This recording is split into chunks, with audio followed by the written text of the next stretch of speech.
Alors, pour décrire le mouvement d'un système, alors un système c'est évidemment un objet, un solide dont on étudie le mouvement, donc une balle, un satellite, une planète, etc., etc.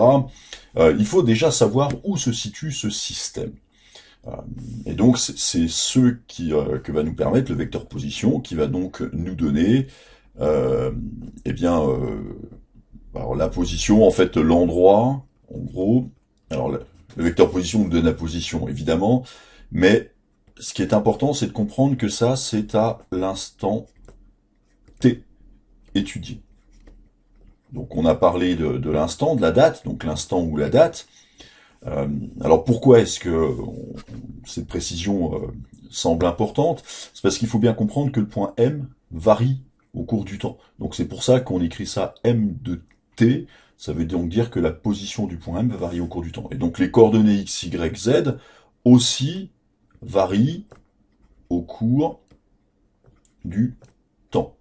En fait, j'aurais peut-être pas dû dire varie, mais en fait, sont des fonctions du temps. Donc en réalité, tout ça, on devrait l'écrire systématiquement x de t, y de t et z de t. Et donc pour définir la position x, la coordonnée x, eh bien il faut dire à quel temps on se place. Donc là par exemple, on peut imaginer que le point M, ce serait le point M à t égale, je dis n'importe quoi, 10 secondes. Voilà. Donc le point M à cet endroit-là, peut-être qu'à 9 secondes il était là, et donc on avait des coordonnées qui étaient un petit peu différentes. Donc ça c'est quelque chose qu'il faut comprendre, que tout ça, ce sont donc des fonctions du temps, et que donc le vecteur OM qu'on va définir comme le vecteur position, c'est donc cet ensemble de coordonnées x, y et z. Et évidemment, si je veux définir ça de manière générale, le vecteur OM va aussi varier en fonction du temps avec ses coordonnées qui seront donc des fonctions du temps. Pour calculer la norme du vecteur position, donc par exemple, ici ça voudrait dire je veux savoir à quelle distance se situe le point M de l'observateur.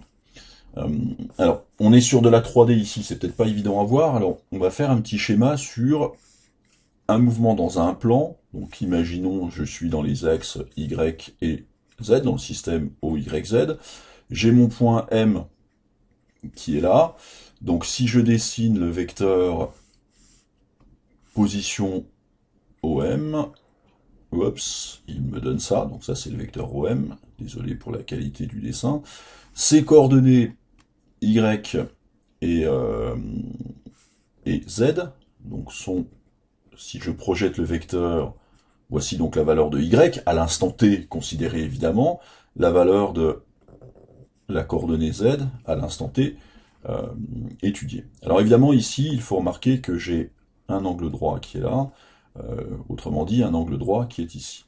Donc Y, si vous regardez bien, donc ici j'ai un triangle rectangle, la norme du vecteur c'est l'hypoténuse, l'axe qui est là en bas horizontal, sa longueur c'est Y, l'axe vertical ici, enfin le côté vertical, sa longueur c'est Z, et donc on connaît Pythagore, on sait que la longueur, la norme du vecteur OM, qui est donc l'hypoténuse au carré, c'est donc égal à la somme des côtés au carré.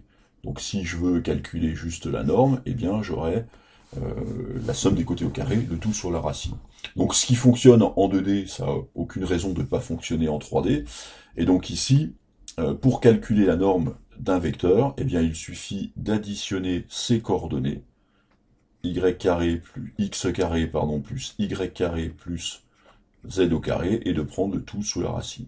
Donc c'est une loi de Pythagore améliorée, rien de très compliqué, mais c'est quelque chose qui est fort utile, notamment en ECE, enfin en TP, quand on veut calculer vraiment la valeur d'un vecteur, d'une longueur, enfin peu importe, il y a plein de choses, on verra que c'est utile dans le cas de la vitesse, eh bien il faut savoir manipuler cette formule.